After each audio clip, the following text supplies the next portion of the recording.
O mês de abril foi instituído como o mês mundial da conscientização do autismo. O autismo é uma síndrome que afeta vários aspectos da comunicação, além de influenciar também no comportamento do indivíduo. Segundo dados da CDC, órgão ligado ao governo dos Estados Unidos, existe hoje um caso de autismo a cada 110 pessoas. Dessa forma, estima-se que o Brasil, com seus 200 milhões de habitantes, possua cerca de 2 milhões de autistas. São mais de 300 mil ocorrências só no estado de São Paulo. Contudo, apesar de numerosos, os milhões de brasileiros autistas ainda sofrem para encontrar tratamento adequado. O tratamento vai depender do tipo de autismo que a criança possui e seu grau de comprometimento, mas pode ser feito com o uso de medicamentos prescritos pelo médico, sessões de fonoaudiologia para melhorar a fala e a comunicação, terapia comportamental para facilitar as atividades diárias e terapia de grupo para melhorar a socialização da criança. Eis algumas informações valiosíssimas. E para conversar com a gente sobre esse assunto, o autismo, eu recebo a psicóloga, a doutora Daniele Tarasquevicius. Doutora, bem-vinda, doutora. Né? Bom dia! Prazer, bom dia. Que alegria. Acertei Obrigada. seu sobrenome? Acertou. Doutora, pensa que eu fiquei 15 dias ensaiando seu sobrenome, doutora. De que origem o sobrenome? É russo. É russo? Isso, é russo. Então a gente não pode dizer que a coisa está russa aqui, gente. Não. Doutora, por favor, vamos Obrigada, sentar. viu? Autismo é um tema interessante. A gente viu na matéria, doutora, assim, milhões de pessoas já com essa realidade. Sim. O que é o autismo? O autismo a gente não considera uma doença, Frei. A gente considera que o autismo é um transtorno neurológico, né? Enfim, é uma condição neurológica que a criança ela já nasce, né? Enfim, com isso, muito provavelmente por aspectos genéticos, 80% aspectos genéticos, e a gente tem a gente percebe que isso afeta a comunicação da criança, né? Enfim, da pessoa com autismo no geral, a questão de sociabilização e os comportamentos. Entendi. Então é muito comum a gente ver autistas com comportamentos repetitivos. Eu queria dizer para você que está acompanhando, ligue para o seu vizinho, ligue para o seu vizinho, tem alguém que você conhece, que tem essa história, é um tema interessante, a gente quer aqui trazer essa humanização, informações para você lidar com essa realidade, conhecer, né? Porque geralmente assim tem muitos estigmas, a pessoa autista vai chamar de louco, demente, não é assim, não é assim. Agora, doutora, eu posso aprofundar um pouquinho mais, assim, no conceito. A senhora falou assim, Frei, não é uma doença. Isso. É um transtorno. A senhora poderia diferenciar, doutora, assim, o que é uma doença, um transtorno? A gente ouve falar também de síndrome, né? Ou seja, o que é a diferença do ser? Até mesmo para quem está em casa agora, sabe, agora eu entendi quando se fala de síndrome de Down, síndrome disso, aquilo, síndrome do pânico, ou transtorno disso, transtorno daquilo, ou uma doença, doutora. Tá, perfeito. A gente fala como síndrome, né, do transtorno do espectro autista ou síndrome de Down, porque é uma condição de fato da pessoa, né? Enfim, então ela tem uma condição, algumas restrições na condição, claro, mas que permitem ela viver em sociedade. Então, isso é uma síndrome? Exatamente. É um conjunto? Exatamente. Então, através das terapias, através de tratamento medicamentoso, a pessoa consegue viver tranquilamente. Tá. Quando é uma doença, é quando a gente vê uma incapacidade da pessoa de viver daquela forma que ela está. Então, por exemplo, uma doença, um transtorno do pânico, por exemplo, enfim, às vezes causa confusão porque as nomenclaturas são parecidas. Ou uma depressão, por exemplo, é uma doença. Então, nessas condições, a gente vê uma incapacidade. Por isso que a gente não caracteriza o autismo como uma doença. É uma condição, exatamente, um transtorno. Um transtorno neurológico, onde a pessoa vai ter ali, sim, as restrições dela, mas através das terapias que a gente promove, vai conseguir viver tranquilamente. Eu vou chamar a senhora só de doutora Daniela, porque eu não quero errar o sobrenome, tá? Então, doutora, então, como é que o pai identifica, a mãe identifica que o seu filho é autista? Tá. O que é interessante, Frei, no meu consultório, as mães me procuram muito, principalmente quando as crianças não falam. Então, a gente ainda tem muito estigma na sociedade de que cada criança tem o seu tempo de desenvolvimento. Tá. O que é correto em partes, porque até os 2 anos de idade, a criança precisa falar. Até os 2 aninhos? Até os 2 aninhos. Pode começar a partir do quê? Dos 10 meses? Há uns 10, 11 meses. meses já começa a falar, exatamente, já começa a falar papá, mamãe, enfim, tem o balbucio, né, e tudo mais. E o limite é até os 2. Exatamente. Que é o padrão. Exatamente, Então, quando a gente tem esse marco do desenvolvimento respeitado, que é até os 2 anos, a gente considera como normal. Então, se a criança começou a falar com 1 ano e meio, começou com 1 ano e 8 meses ou 1 ano e 10 meses, tá dentro da normalidade. Então, isso a gente respeita, que cada criança tem o seu tempo. Passou dos 2 anos, aí a gente já percebe realmente que tem um atraso. Então, é muito comum... atraso nesta habilidade da comunicação. Desenvolvimento da comunicação, exatamente. Então, é muito comum, Frei, os pais me procurarem no consultório com essa queixa, né? De, olha, meu filho tem 3 anos e ele não está falando. É normal, a criança tem o seu tempo mesmo, e aí a gente faz a avaliação. O atraso de fala é uma das características que a gente vê no espectro do autismo, e é uma das características que chama mais a atenção dos pais, porque percebem, né, enfim, comparam com outras crianças, embora a gente não ache saudável a comparação, isso acontece, né? E aí os pais ficam realmente apreensivos. Poxa, meu filho está com 3 anos e não fala. Se a gente for pensar em uma criança de 3 anos que não fala, parece um atraso pequeno. Considerando que ela está atrasada há 1 ano, 1/3 da vida dela não está plenamente desenvolvido. Mas esse atraso de 1 ano vai acumulando atraso de depois mais daquilo, mais daquilo, vai acumulando? Vai sempre ser 1/3 da vida da pessoa, se ela não fizer uma terapia. Por isso que a gente fala tanto sobre a intervenção precoce, Frei. O que eu acho interessante aqui no Saúde e Fé é que a sua resposta já vai me gerando perguntas. Isso é fantástico. A senhora falou que a fala é uma das... Uma das. Poderia exemplificar outras, claro, né, posso sim. Características? Contato visual. As pessoas com autismo, crianças com autismo, têm muita dificuldade de fazer contato visual.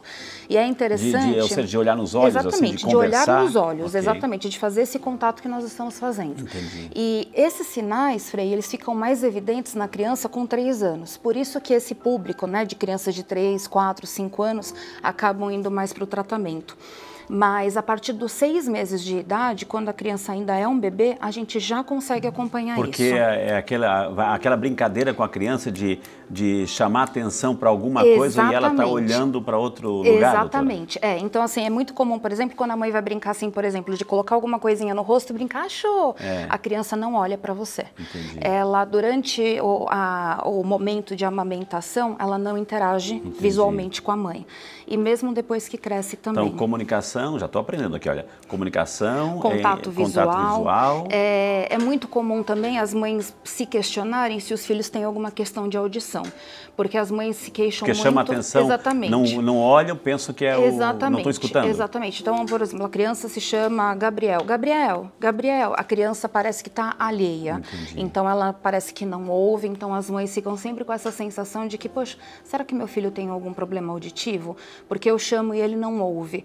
Mas, na verdade, não é que ele não ouve. Ele realmente, né, enfim, algumas das vezes está com essas características do espectro. Agora, o fato de... Tem um fator também, digamos assim, hereditário ou é só, digamos, na fusão ali, na fecundação, que acontece essa questão cromossômica e genética? Ou pode ter algo também lá atrás, o avô, enfim, algum parente distante ou mais próximo, tem autismo e pode passar para frente? Tem sim, Frei. Tem uma questão hereditária, né? Enfim, e não necessariamente de autismo. Às vezes a gente percebe, sempre quando uma entrevista com os pais, a gente sempre pergunta, tem algum caso de atraso de desenvolvimento na família do pai e na família da mãe? Seja, por exemplo, demorou para andar, demorou para falar, enfim, algum tipo de atraso? Porque essa ligação existe, então a hereditariedade existe. Eu tenho, inclusive, pais que é interessante isso, né? Que tem filhos e quando os filhos são diagnosticados, eles começam a se questionar se não são autistas também.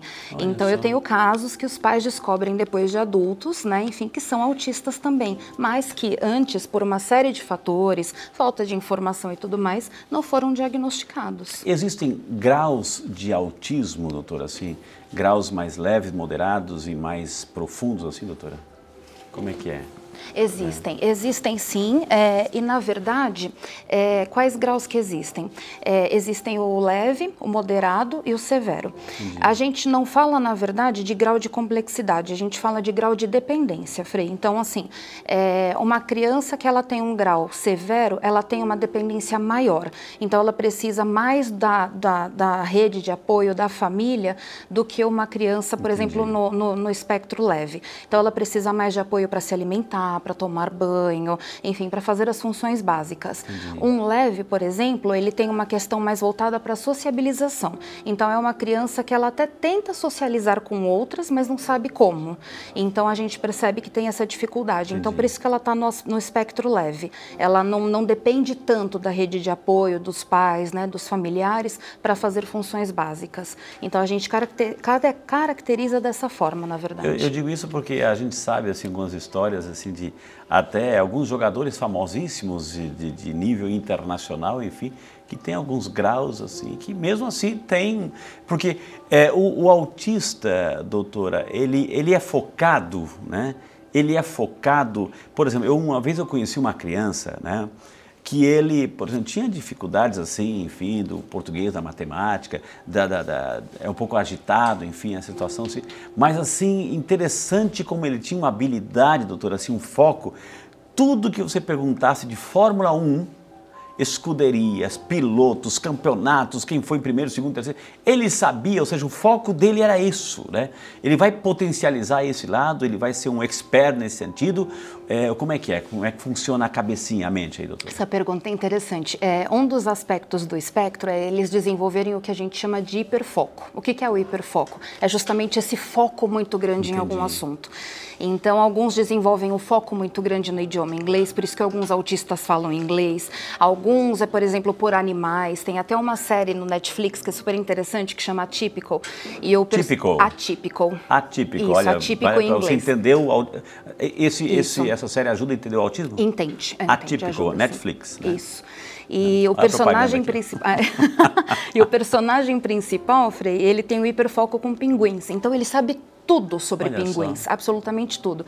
Então, quando eles gostam de um assunto, eles se tornam especialistas naquele assunto, eles se tornam realmente muito bons naquilo.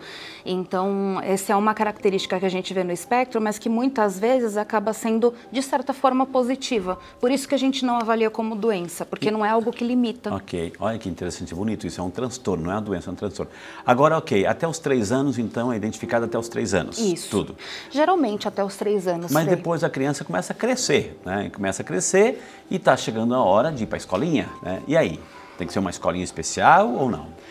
A gente não... Como é que é a orientação nesse sentido? Tá. A gente, normalmente, Frei, nós, né, profissionais da área da saúde, quando a gente faz esse acompanhamento multidisciplinar com a criança, a gente normalmente indica que sejam escolas convencionais. Tá. Normal? Exatamente. Normal. Escola normal mesmo, normal, onde todo gente, mundo normal, frequenta. Né? E por quê, Frei? Às vezes os pais me perguntam. Justamente porque a gente quer promover a sociabilidade. Se todas as crianças, né, enfim, com autismo estiverem estudando juntas, a gente pouco vai conseguir promover a sociabilidade, porque todos ali têm uma questão de sociabilidade comprometida. Então, esse é um dos fatores pelo qual a gente promove muito que os pais procurem uma escola convencional, normal, mas que a escola pratique a inclusão. O que é praticar a inclusão? Que instrua os outros alunos sobre a condição desse aluno, que a gente possa, como psicólogo, ir até a escola, enfim, que eles tenham adaptação. As escolas estão adaptadas para esse sentido? Já estão hoje adaptadas? Infelizmente. O Ministério da Educação já pensou nisso, doutora? Eu vejo que tem um movimento, né, que existe, mas ainda está muito aquém, realmente, do que a gente precisa. Então, ainda tem muitas escolas que não praticam a inclusão de forma adequada. E não porque se fecham, Frei, mas às vezes por falta de informação realmente.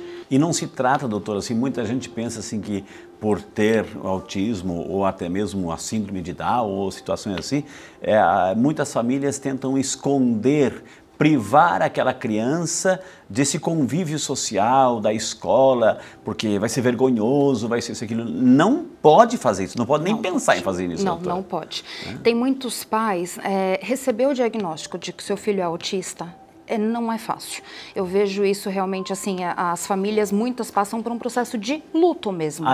Doutora, nesse sentido, até mesmo para quem vive essa realidade, assim, como é que tem alguma escola para a família, não seja escola comercial, ou seja, alguma formação, algum grupo que a família pode se inteirar, porque a gente digita lá na internet, tem um monte de informação, mas aquilo para ajudar o pai, para ajudar a mãe, para ajudar os irmãos, enfim, para entender essa realidade, doutora. Tem esses grupos de apoio aí? Tem sim, tem vários grupos de apoio, tem profissionais que palestram, tem pós-graduações online, onde os pais têm oportunidade de conhecer mais. Então, enfim, inclusive se os pais quiserem indicações, eu posso passar, meu contato vai estar disponível, porque é importante, Frei, quanto mais os pais se conscientizarem e souberem o que é o espectro autista, mais eles conseguem ajudar, porque o trabalho é multidisciplinar, mas não só nosso. Tem que ter o apoio da escola e o apoio da família. É um tripé, exatamente. Esse tripé sendo formado, aí sim a gente consegue um sucesso no tratamento. E é importante, doutora, eu gostaria que... A gente daqui não falou ainda do tratamento. Calma que a gente vai falar do tratamento. Fique calma aí, que a gente vai dar dica, a doutora vai trazer o que a medicina hoje está oferecendo para o tratamento, enfim. Mas acima de tudo, assim, para a família, eu quero falar para a família, para a sua família. Você tem uma pessoa, conhece alguém, não se trata de... A pessoa não escolheu viver assim, não é opção dela ser autista, não é opção dela. Não é uma doença, não é contagioso, viu, gente? Pode abraçar, beijar, enfim, pegar no colo, brincar, enfim, pode fazer, não é contagioso.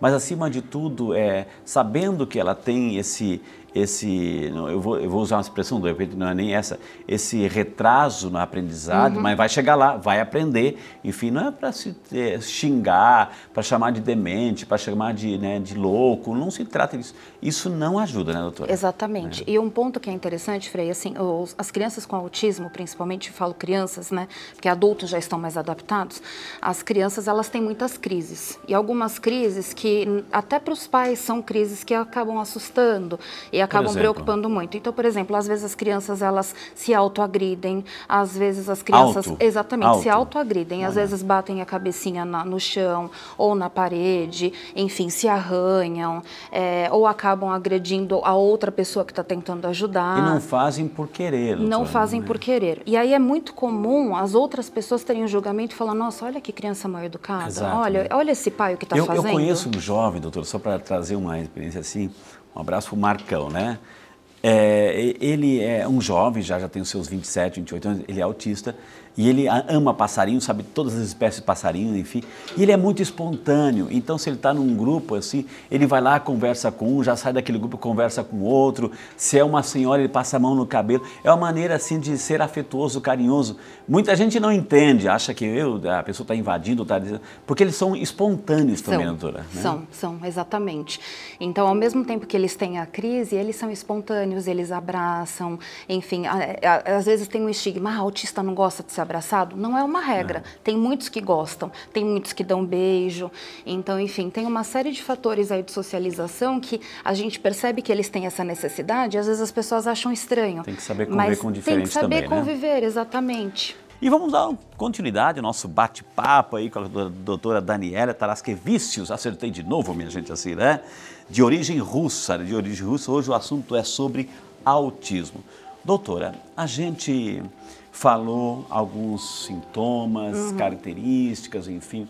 Uma pessoa já na fase adulta, ela, digamos assim, eu vou usar uma expressão que de repente não é nem correta, ela pode, mas assim para a doutora entender, para você entender, ela pode ter uma vida normal, doutora? Pode sim, Frei.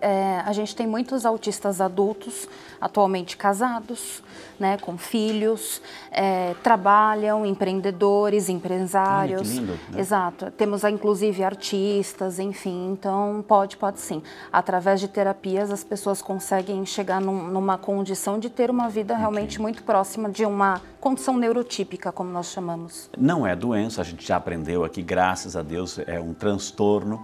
E por ser um transtorno, ele também...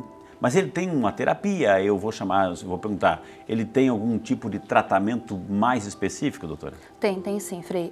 Sempre a gente indica, né, que os pais, os familiares que veem que a criança está com atraso de desenvolvimento, procurem um pediatra, procurem um neuropediatra, né, enfim, para que a gente consiga fazer todos os exames necessários. Então, geralmente o neuropediatra pede uma ressonância magnética, pede, enfim, uma série de exames, pede o Bera, que é para justamente checar a questão questão da audição, que muitos pais suspeitam. Entendi. E as intervenções comportamentais, que foi inclusive o que apareceu no vídeo, né? Então, as terapias comportamentais. Então, psicólogos, fonoaudiólogos, terapeutas ocupacionais, enfim, trabalham com terapias comportamentais para ajudar essas crianças. Porque tem que lembrar que são essa situação é a comunicação, né?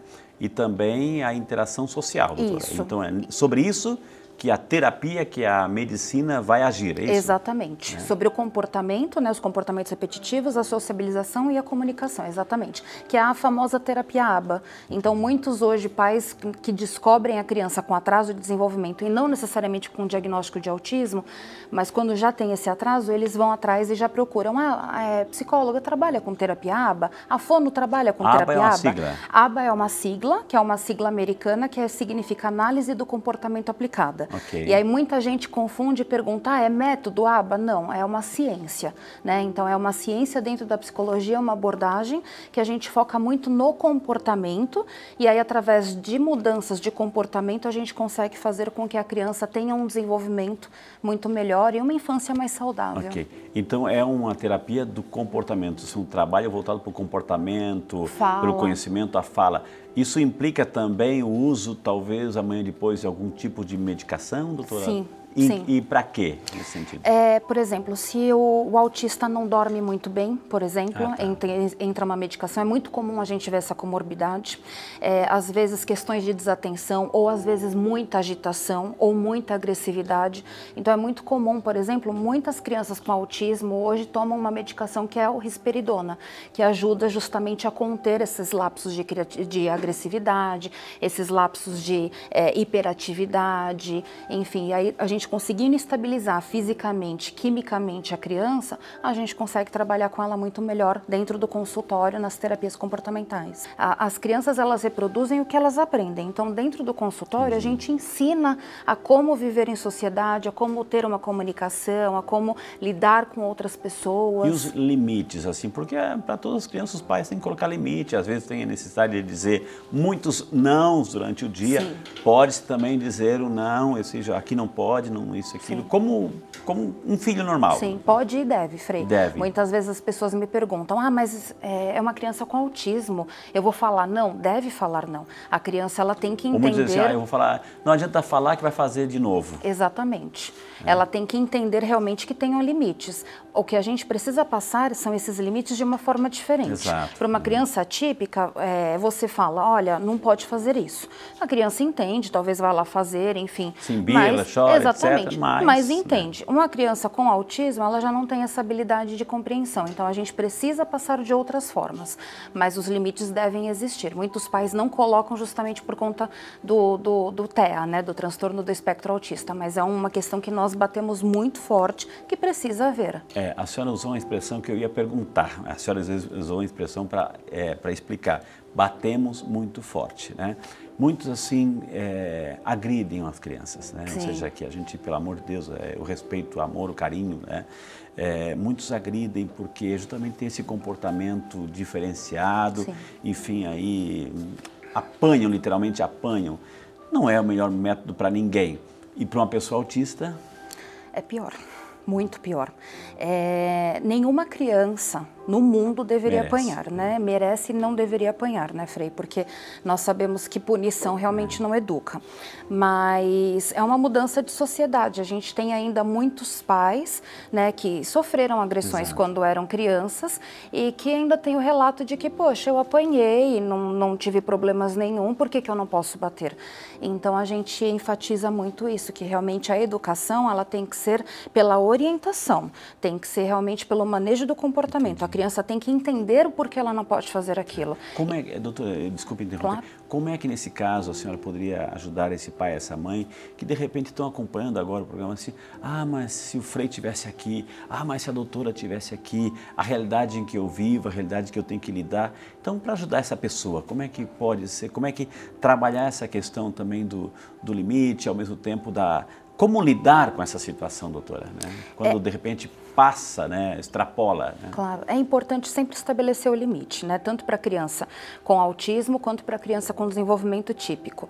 Né? Para a criança com autismo, Frei, é uma forma diferente, então eles são muito visuais, então eles se guiam muito por imagens, então é muito comum, por exemplo, a criança não saber como tomar banho e nós colocarmos imagens no banheiro do passo a passo de banho. Olha as dicas, gente, olha as dicas. Exatamente, isso é muito interessante, porque a criança vai vendo passo a passo e ela vai imitando, exatamente.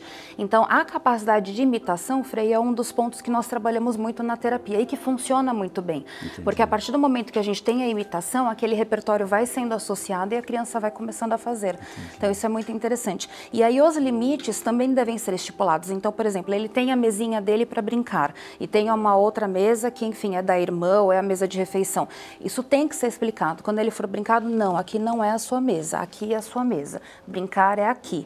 Se ele não entender, a gente trabalha através de imagens e tudo mais. Mas a gente precisa sempre condicionar a criança de que aquele é o limite, de que a criança deve brincar ali e não aqui, por exemplo.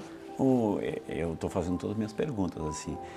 Doutora Daniele, uma criança com autismo, ela fica agitada, enfim, ela se agita, tem um comportamento agitado, pode ter amanhã, depois eu vou extrapolar, pode ter assim uma convulsão, uma epilepsia, doutora, assim, como é que é? Pode, Frei, pode. É muito comum uma criança com autismo ter várias comorbidades. Então, por exemplo, epilepsia, transtornos do sono, seletividade alimentar. Então, é muito comum, por exemplo, os pais chegarem para mim e falar, nossa, não come nada, só come bolacha de determinada marca ou só come comidinha mais pastosa. Eles têm uma seletividade muito grande, às vezes com tecido de roupa, enfim, uma série de fatores. Então, é muito comum isso. Então, agressividade ou transtorno do déficit de atenção. Então, são crianças que é como se a criança tivesse alheia à situação, como se ela não tivesse ali prestando atenção. Então, os pais relatam muito isso para mim. Dani, eu tô dando bronca, mas parece que ele não está entendendo. Parece que ele está em outra órbita. Muda o jeito, muda o conceito, aprenda, mas não bata, pelo amor de Deus. Exatamente, exatamente. A gente tem formas de ensinar. Se daquela forma não tá dando certo, não está fluindo, a gente precisa realmente adaptar. As pessoas estão interagindo, eu vou convidar a senhora, nós temos a nossa tela digital aqui, virtual, e as pessoas estão interagindo conosco e fazendo a pergunta aqui. A pergunta vem de Lorena, São Paulo, que representa a nossa amiga Ana Luzia. Obrigado, Ana, Deus te abençoe. Bom dia para você também, viu, querida? Deus abençoe. Meu sobrinho tem 3 meses, ele quase não sorri e parece triste. Minha irmã está com depressão e estamos muito preocupados com o seu bebê. Ele pode ser autista? Pergunta nossa amiga Ana Luzia, doutora.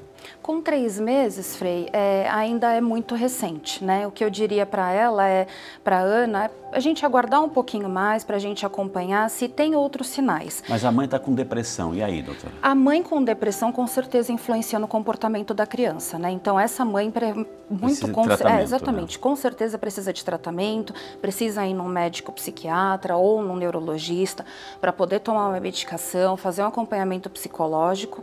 E essa criança com certeza a gente aguardaria um pouquinho mais, até uns 6 meses, para a gente acompanhar e ver se realmente é só essa aparente tristeza. Entendi. Ou se tem contato visual, se a criança realmente interage. É como a doutora talvez disse, assim, é um reflexo da mãe, da mãe da criança, sim, que é a irmã da Ana, né? Mas vamos cuida bem da sua irmãzinha, viu, Ana? Deus abençoe, viu? Lari Campelo, de Diadema, São Paulo. Obrigado, Lari. Bom dia para você, Deus te abençoe. Autismo, a pergunta que todo mundo quer saber. Sim. Tem cura? Né? Essa é uma pergunta interessante, Frei. A gente não fala de cura justamente porque nós entendemos que não é uma doença, né? Muitas pessoas me perguntam, e quando uma criança sai do espectro? Porque existe esse termo, né? A criança saiu do espectro. O que significa o sair do espectro? É quando realmente os comportamentos, né, enfim, a comunicação e tudo mais, não afetam a sociabilidade, não afetam a vida da pessoa como um todo. Então, a gente não fala realmente de cura ainda hoje, porque tem muitos estudos acontecendo e tudo mais. Pode acontecer de sair do espectro quando realmente os comportamentos continuam, mas não impactam na vida. Não é uma doença, é um transtorno que tem tratamento, tem como se lidar com essa situação. Nivalda Ferraz, de Itu, São Paulo. Obrigado, Ana Nivalda. Deus abençoe a senhora. Que bom estar com a senhora e entrar na sua casa, viu? Meu neto é autista e estuda em escola estadual. A escola se recusa a manter a matrícula e não tem um cuidador para ele. Também não conseguimos uma escola especial. Pergunta ela, o que podemos fazer nesse caso? A quem recorrer, doutora? Existe uma lei, né? A lei... Presta atenção, existe uma lei. Exatamente, existe uma lei, a Lei Berenice Piano.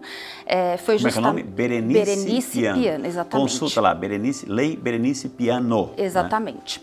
Né? Inclusive, ela foi a precursora, né? O nome da lei é justamente o nome dela, porque ela foi a precursora de fazer esse movimento em relação à escola, porque isso é muito comum ainda, Frei, de a escola se recusar a manter a matrícula, ou se recusar até fazer a matrícula, ou ter um cuidador, que é o que a gente chama de acompanhante terapêutico, junto com a criança. Então, a escola, ela é obrigada, por lei, a ter realmente todas as escolas, sejam estaduais, particulares, enfim, conveniadas, todas são obrigadas. Berenice Piano. Exatamente. Tem na internet, né, no site da APAE também tem. Tá. Então, enfim, mas quem precisar também pode me acionar que eu posso enviar. Okay. É uma lei super importante, então a escola é obrigada realmente a cumprir isso. Se não cumprir, aí a gente precisa realmente acionar as delegacias de ensino para que eles intervenham. Mas levando a lei, a gente vê que realmente muitos pais têm sucesso, porque as escolas sabem que existe a lei, né, enfim, mas infelizmente muitas esperam que os pais se mobilizem para fazer valer, Frei. Então, para quem está em casa agora, doutora, por favor, assim, eu gostaria que a senhora, né, falasse para a família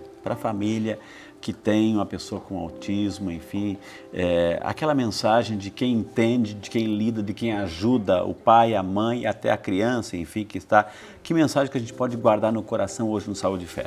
Ótimo.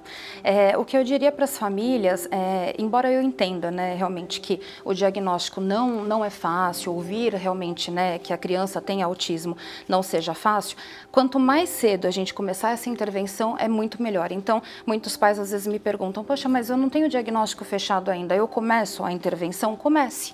Uma vez que tem um atraso, tem uma necessidade de intervenção. Então, comece a fonoaudióloga, comece o psicólogo, vá ao neuropediatra, enfim, questione. Não aceite esse argumento de que cada criança tem o seu tempo de desenvolvimento, porque não é uma verdade. E o tratamento, quanto mais cedo ele começar, muito mais sucesso ele vai ter e a criança uma infância mais saudável. Que maravilha, gente. Hoje tivemos o prazer de conversar com a doutora Daniele Taraskevicius, né, da Rússia, é psicóloga. Quem quiser entrar em contato é 11 94348 6183, 4348 6183, e tem um site, vale a pena, que tem imagens, tem vídeos, enfim, tem o contato também no site, psicóloga Daniele com Y, daniele.com.br. Está aí na tela para você copiar e ficar à vontade, viu? Deixa eu fazer, a senhora é de origem russa? Sim. Já foi na Rússia ou não? Ainda não. Ai, não acredito, doutora. Não tive esse prazer. Vai lá, ainda. Eu já fui, conheço Moscou, São Petersburgo, Jura? É lindo demais. Me né? recomenda? Vai lá, nossa, vai lá buscar suas origens, viu? Doutora, eu queria imensamente agradecer. Obrigada, viu? A senhora é muito simpática, se Obrigada. comunica muito bem. Igualmente, Podemos obrigada. sonhar com a presença aqui novamente da senhora aqui? Sem não? dúvidas, vai ser um prazer, Frei. Eu vou pedir licença que muita gente pede oração. Posso rezar para a senhora? Pode, com toda certeza, Muito agradeço. obrigado. Obrigada, viu? Aliás, peraí, meu Deus do céu, quase que eu passo batido aqui, se a Verônica não avisa. Meu Deus do céu, doutora, tem um regalinho aqui, um presentinho.